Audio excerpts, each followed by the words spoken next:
What's up guys, it's Tommy here and welcome to a brand new Liverpool news video. And the headline story today, Christian Falk is reporting this. He's a German journalist working for the Bild newspaper and he has great connections in Germany and in the Bundesliga. He was the first to report that Thiago was signing for Liverpool, and he said that Jurgen Klopp will not sign a further contract extension so early into his latest agreement with Liverpool, because Jurgen Klopp has not planned on committing his future to Liverpool beyond the summer of 2026 right now. So what do you think about this story? And we will go into all the details. Let me know in the comments below. Also, what is your score prediction for the Man City Liverpool blockbuster title showdown game? Let me know in the comments below. I predict a super hard game. Miraculously, all of Man City's injured players recovered after the international break. Like 5 or 6 of their starters pulled out of international duty, and that puts Liverpool at a disadvantage, because I read the statistic today that Liverpool players who are expected to start the game, and Curtis Jones is likely to start, and it's either Jota or Luis Diaz. Probably it will be Jota because of Luis Diaz's traveling, but I really hope that Darwin Núñez starts up front because he's just on fire at the moment. So the Liverpool players who will start the game probably played 1,300 minutes in total during the international break. The Man City starting 11 only played 900 minutes. But the biggest difference is the Man City likely starting 11 traveled more than 24,000 kilometers during this international break if you add up their travels. The Liverpool starting 11, 75,000 kilometers in total. So that is a staggering difference. And of course, long travels take a lot out of the players. But now let's get back to this Jurgen Klopp contract extension story, and I will preview the Man City Liverpool game later in this video. If you enjoy these, make sure to leave a like, subscribe if you haven't already, and please support my work by subscribing on my Patreon. Link is in the video's description. You get great benefits if you donate a few dollars and subscribe to any tiers on my Patreon, and also you can donate here on YouTube as well via the thanks button. So the reputable journalist Christian Falk said this about Jurgen Klopp: a reported contract offer in the works for Jurgen Klopp is not a big topic at the moment. It's not Jurgen Klopp's plan. It's too early for that. I don't think Liverpool have pressured him on this. It was surprising for everyone that Jurgen signed his last contract so early. So I don't think this will be discussed until he's closer to the end of his current terms. And of course, we at Liverpool want Jurgen Klopp to stay as much as possible. He still has another 2 years after this season at Liverpool, and hopefully if he's happy and if he's rejuvenated by this Liverpool rebuild team, then hopefully he will sign a contract extension in 1 or 2 years. You see what is happening in Germany with the national team. I think this is a big target for his future, so that's why he won't sign a new contract so early. So Christian Falk is hinting here that Jurgen Klopp might want to become a Germany national team manager, national team coach further down the line, but I think he will only consider that if he truly thinks that his work is finished at Liverpool. And I think that will be when he wins another Premier League or another Champions League trophy. Until he wins one of those 2 trophies, hopefully he will even win more than just one of those 2 trophies in the next 3 years, then that's when Jurgen Klopp will consider his work finished. Jurgen Klopp still has a few years left before Liverpool fans need to start panicking over Jurgen Klopp's future, of course. The big question on many fans' minds in Germany, however, at this point is at which point will Jurgen Klopp not be able to resist the lure of the Germany national team. Julian Nagelsmann was recently appointed as Hansi Flick's successor after a really poor World Cup campaign, and Germany have been losing friendlies left, right and center. They recently lost comprehensively to Austria 2-0. Japan even thrashed Germany in a recent friendly. So Germany are in terrible form, but I think they will give Julian Nagelsmann time at least until after the Euros finished, and depending on how the Euros goes with Germany, they will either keep Julian Nagelsmann or sack him, and that's when the rumors will start swirling up again of Jurgen Klopp becoming a Germany national team coach. So I really hope that he stays at Liverpool beyond his contract, which is up in 2026. 26. I want Jurgen Klopp to stay at Liverpool, honestly, until he's able and willing and happy to do his job. He probably doesn't want to coach well into his retirement years. I don't see Jurgen Klopp doing a Roy Hodgson and coaching in his 80s, maybe not even in his 70s. But Jurgen Klopp is still, 54 years old, something like that. Sorry, 56 years old. So Jurgen Klopp still has a good 10, 12 years in coaching before he hits retirement age. So what do you think? Do you think Jurgen Klopp will sign a contract extension in the next 2 years? If not, he will leave Liverpool an absolute hero, an absolute legend. Even if he doesn't win another trophy, I would consider Jurgen Klopp an absolute hero, because I think with better referees and with Man City not financially cheating, Liverpool would be 3 times Premier League winners under Jurgen Klopp. With a little bit more luck, we could have won the Champions League twice under Jurgen Klopp already. And he already won 7 or 8 trophies at Liverpool. So I consider him an absolute Liverpool legend. Anyone who ends a 30-year title wait and wins the first Premier League title at Liverpool is a huge legend. And he won the Champions League as well. He played 3 Champions League finals. Sadly, 2 of them was against Real Madrid, who just have a hoodoo, a jinx on the Champions League competition. They won so many Champions Leagues, even in seasons when they weren't the best team in Europe, and they weren't the best team even in the Champions League final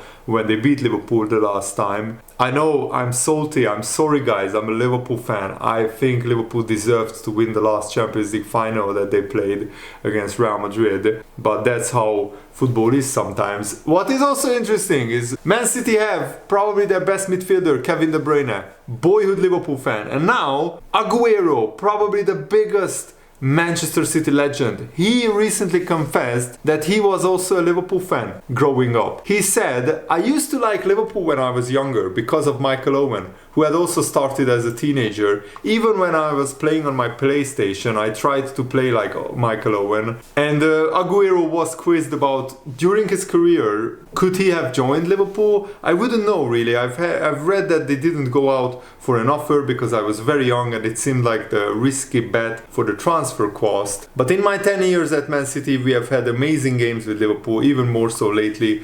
Fighting for the Premier League head-to-head. I've scored some important goals, but I never got to score at Anfield though. And I think that's credit to the Liverpool defense at the time that Aguero didn't score a goal at Anfield. It always amazed me because Aguero was honestly one of the top 5 best strikers in the Premier League of all time, probably. And it's nice to hear so many current or former brilliant players growing up as Liverpool fans. It's a shame that Kevin De Bruyne and Aguero never got to play for Liverpool, because I mean, imagine a Liverpool team with Aguero and De Bruyne in them. That would be absolutely mouth-watering. But the current Liverpool team is brilliant. We have Dominik Szoboszlai, my fellow Hungarian countryman, and John Barnes is the latest former Liverpool player and Liverpool legend to praise him. Dominik Szoboszlai has been incredible, John Barnes said. That's how good the scouting is, because Liverpool sign players who will suit the way Liverpool play. I don't think he would suit Man City or Arsenal, and he probably wouldn't go there. From the first time I saw him, he was just incredible. He could play anywhere. He reminds me of Steven Gerrard to a certain extent. You don't necessarily get box-to-box midfield players who can defend, who can attack, but that's what he does. I've been so impressed with Szoboszlai, and he's level-headed. He's just 23 years old, and he has been fantastic. He has been our best player. I mean, that's a big shout. Is Szoboszlai the best player at Liverpool this season? No, I think that Salah and Darwin Núñez is up there, but he's definitely in the top 3, I would say, alongside maybe Alisson and Salah. You can squeeze Szoboszlai in. But in terms of his contribution, probably Darwin Núñez is also up there. It's very tough to pick depending on all the metrics, because I don't just pick players because of how many saves they made, like Alisson, even though if that's their metric, then he's the best player.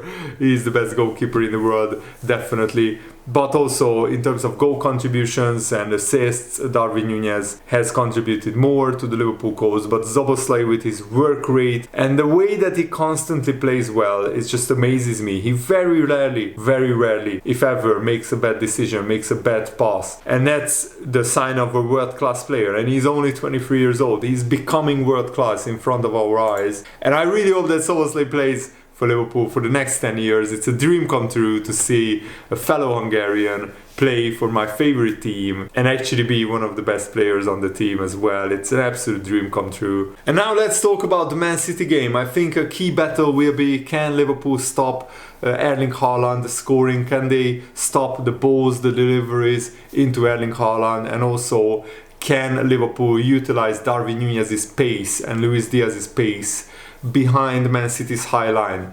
Because that will be crucial. And Man City's defense is not as strong as it was last season. They already conceded 12 goals. Yes, 4 goals against Chelsea, but that Chelsea game showed that the Man City defense can be hurt. It can be vulnerable. And Liverpool need to take advantage of that. And hopefully we play Darwin Núñez, because Darwin Núñez's pace, I think, can hurt Man City and his finishing as well. And Jan Boldevi said that the performance of Alexis Mac Allister will be key in the Man City Liverpool game. Alexis Mac Allister will probably play the holding midfield role, and I'm a little bit worried about that because he's not really a traditional holding midfielder. When you look at the midfield three, Jan Boldevi said, I still think we need to find the right balance and combination. We have managed to get away with that midfield from game to game, but there is every chance Bernardo Silva and Alvarez will be playing in there, and Mac Allister will have to look after those, and that's a big job in itself. You only have to look at Man City and what happened when Rodri was out through suspension, and they lost all 3 games that Rodri was suspended for. That's how important a world-class number 6 is. When you look at the teams who are doing well, they all have a world-class number 6. So that's an area where Liverpool might need to look at. The majority of the games, Liverpool will get away with it because of the general quality of the squad and because of how much Liverpool dominate possession. But there might be 1 or 2 games where we need someone better in that position. And these are the kind of games where I'm worried about our defensive midfield. This is not a criticism of Alexis Mac Allister as a number 6, he's more of a number 8. So the quicker we can get in there, the quicker we will improve. And I mean, he probably refers to the quicker Liverpool can sign a defensive midfielder, the quicker we can improve. If we had another world-class right back, then you could say, put Trent Alexander-Arnold in defensive midfield and let him play there, and then we can have a world-class right back. But at the moment, we don't.